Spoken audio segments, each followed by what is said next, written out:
കല്യാണ സീരീസ് 10 ഞാൻ ചെന്ന് കയറിയുടനെ അവരൊക്കെ എന്നെ മെഹന്തി ഇടാൻ വേണ്ടി പിടിച്ചിരുത്തി. അവരെ കൈ കണ്ടപ്പോഴേ ഞാൻ പറഞ്ഞു എനിക്ക് മെഹന്തി വേണ്ടെന്ന്. പക്ഷേ കുടുംബത്തിൽ ഒരാൾക്ക് പറ്റിയ എല്ലാവർക്കും പറ്റണമെന്നാണല്ലോ, അതാണ് അവരെ പിടിച്ചിരുത്തി. പക്ഷേ അൺഫോർച്ചുനേറ്റ്ലി എനിക്ക് നല്ലപോലെ വന്ന്.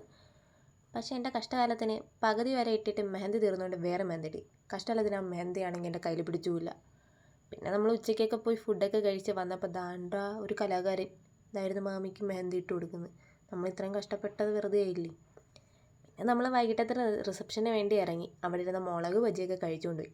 കഴിക്കുന്ന സമയത്ത് ഒരു കുഴപ്പമില്ലായിരുന്നേ. കുറേ കഴിഞ്ഞപ്പം അതിൻ്റെ ആഹ്ലാദം വളരെ ഇതായിരുന്നു. പുകഞ്ഞ് നിൽക്കാൻ വയ്യായിരുന്നു നമുക്ക് 3 എണ്ണത്തിന്. എവിടെയൊക്കെ പുകഞ്ഞെന്ന് ദൈവത്തിന് മാത്രമേ അറിയൂ. പിന്നെ എങ്ങനെയൊക്കെ വായും കഴുകി നമ്മൾ വണ്ടി എടുത്തുകൊണ്ട് പോയി. ഇങ്ങോട്ടാ നാളെ വെക്കാനുള്ള പൂവ് നമ്മളതിലില്ലേ. പൂ മേടിക്കാൻ ഞാനും എൻ്റെ ചേച്ചിയും കൂടെ അങ്ങ് പോയി.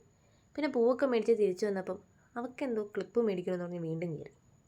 കുടുംബത്തിലെത്തിയപ്പോഴോ ബ്രൈഡിനെക്കാളും മുന്നേ ഫോട്ടോ എടുക്കാനാ. ബ്രൈഡല്ല, നമ്മളാ ഫോട്ടോ എടുക്കാൻ തന്നെ. വീണ്ടും ഒരു കപ്പിൾ ഫോട്ടോഷൂട്ട്. എവിടെ പോയാലും ഇത് തന്നെ. കുറേ കഴിഞ്ഞപ്പോൾ എൻ്റെ സ്കൂട്ടർ ഇതായിരുന്നു അവസ്ഥ. അത് കഴിഞ്ഞ് രാത്രി ആയപ്പോൾ കസിൻസ് എല്ലാവരും കൂടെ ഒരുമിച്ച് ഫോട്ടോ എടുക്കാമെന്ന് വിചാരിച്ചു. ഫോട്ടോ എടുക്കാൻ വേണ്ടി വാഴ അടിച്ചു പിടിക്കുന്നത് എന്തൊക്കെ പ്രകടനങ്ങളായിരുന്നു. ഇത് കണ്ട ഫോട്ടോഗ്രാഫറിന് ഒരു തലയ്ക്ക് പ്രാന്തായെന്നാണ് തോന്നുന്നത്. പിന്നെ നമ്മൾ രാത്രി ഫുഡൊക്കെ കഴിച്ച് ഞാനൊരു കുളിയൊക്കെ അങ്ങ് പാസ്സാക്കി മാഞ്ഞു പോയ മെഹന്തി വീണ്ടും ഇട്ട് പിന്നെ കിടന്നങ്ങ് ഉറങ്ങി. അപ്പോൾ ഇത്രയൊക്കെ ഉള്ളൂ. ശരി എന്നാൽ.